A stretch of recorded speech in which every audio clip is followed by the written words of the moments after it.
Сәлем достар, біздің арнамызға қош келдіңіздер. Сіздерді шынайы әңгімелер, өмірде болған оқиғалар күтіп тұр. Біздің қазақша каналды қолдай отырыңыздар. Болған оқиға. Кейде адамның өмірін бір ғана кеш, бір ғана әңгіме, тіпті бір ғана есіктің қағылуы өзгертіп жібереді. Ал мен үшін бәрі сол күні басталды. Күйеуім Нұрлан 3 күнге сапарға кеткен. Балаларды апам алып кеткен. Үйде алғаш рет ұзақ уақытқа жалғыз қалдым. Сыртта күздің салқын жаңбыры сіркіреп тұрды.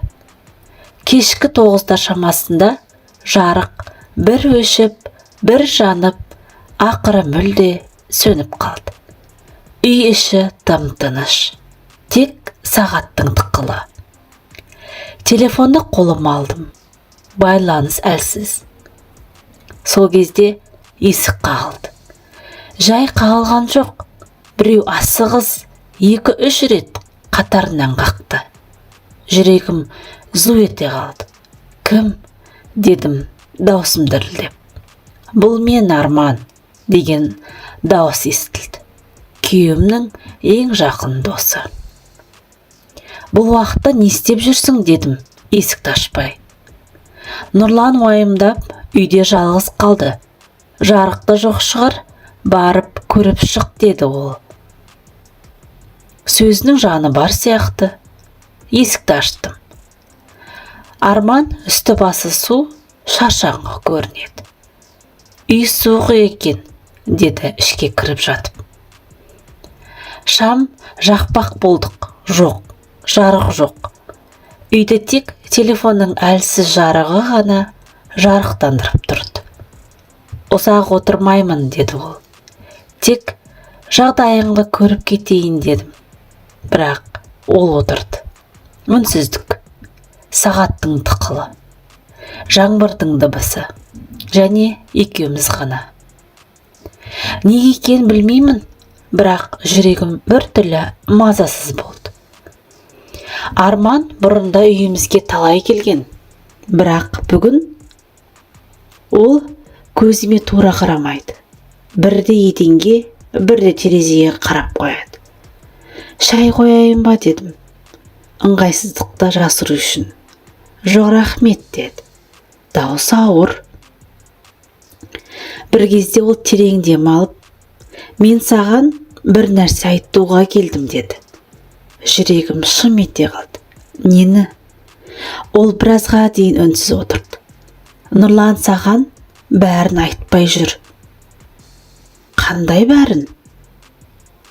Ол үлкен қарызға кіріп кеткен, деді. Жай ғана. Бұл сөз естігенде құлағыма сенбедім.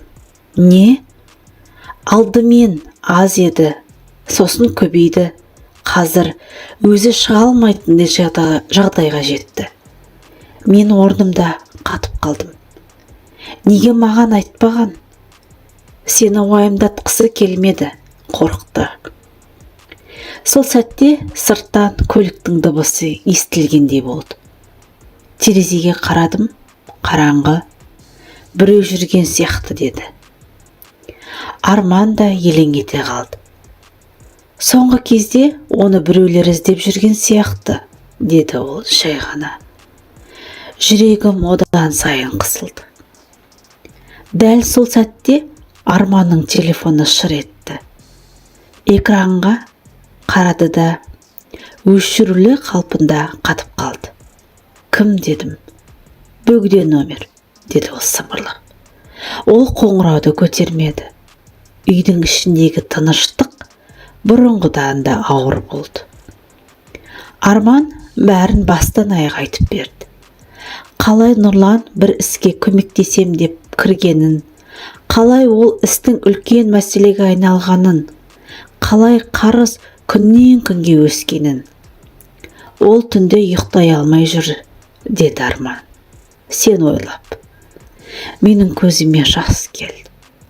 ішімде мың ой, ашулану, қорқу, ренжу. Бірақ ең бастысы отбасымда сақтап қалу. Таңға жуық жарық қайта жанды.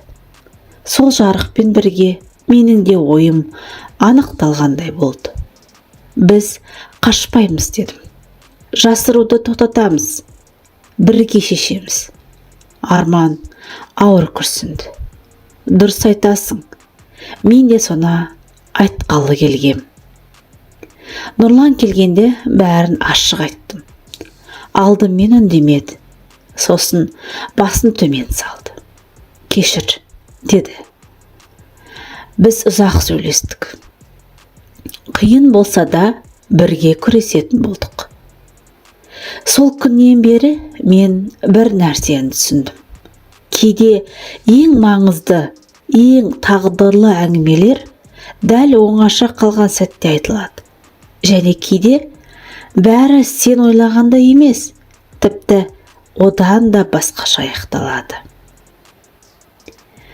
Құрметті тыңдарман, егер біздің канал сіздерге ұнап жатқан болса, лайк, комментарий қалдыруыңызды сұранамыз. Каналға тіркелуді ұмытпаңыз.